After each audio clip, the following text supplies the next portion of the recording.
Good evening. Almost a month into lockdown and Sydney's COVID outbreak today reached a sobering new milestone.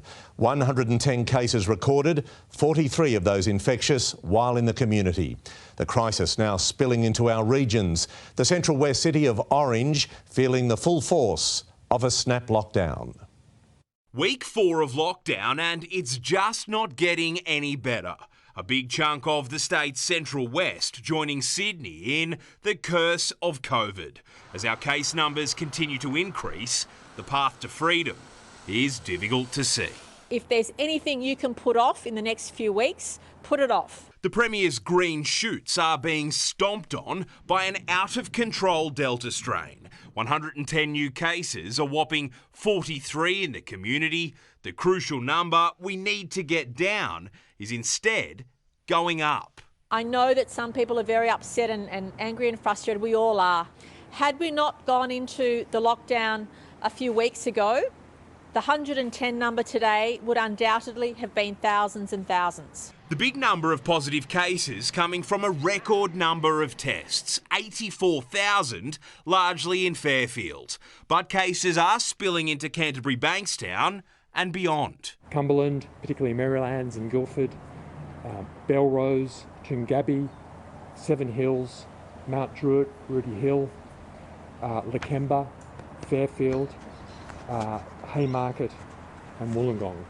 So if you have any of the slightest symptoms, or if your friends or family do, nudge them along to get tested. What's frightened our doctors is Delta finding its way over the Blue Mountains, forcing the first lockdown in the bush this year. This is the best way that we've got trying to nip things in the bud. Orange Cabone Blaney Council area is shut down after a delivery driver from southwest Sydney infected a worker at the Perina pet food factory. They shouldn't have let him out of Sydney, simple as that. So far the virus has not spread, leaving locals philosophical about lockdown.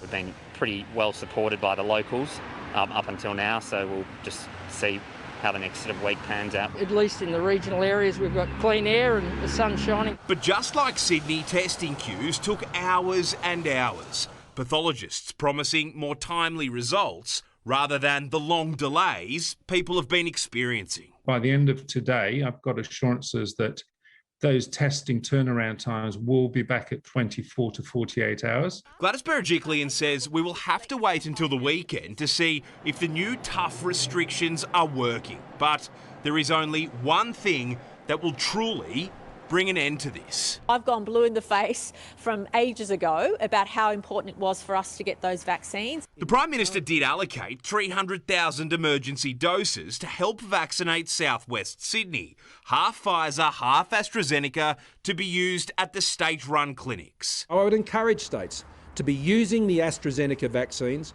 to be dispensing them through those state-based clinics to get as many people vaccinated as possible. But the New South Wales government says there is no demand for the extra 150,000 AstraZeneca doses at hubs like Olympic Park. Instead, they want the additional vials redirected to pharmacies in southwest Sydney from Monday. Victoria pumped an extra 300,000 AstraZeneca vaccines into their state through their state-based clinics. There's plenty of AstraZeneca around. That's not the issue, it's the Pfizer. But brand AstraZeneca is badly damaged and only a significant influx of Pfizer can have any impact on current restrictions. But with the country swimming in AstraZeneca, if you want it, go and get jabbed. If you have the vaccine, you have a 1 in 2 million chance of actually dying.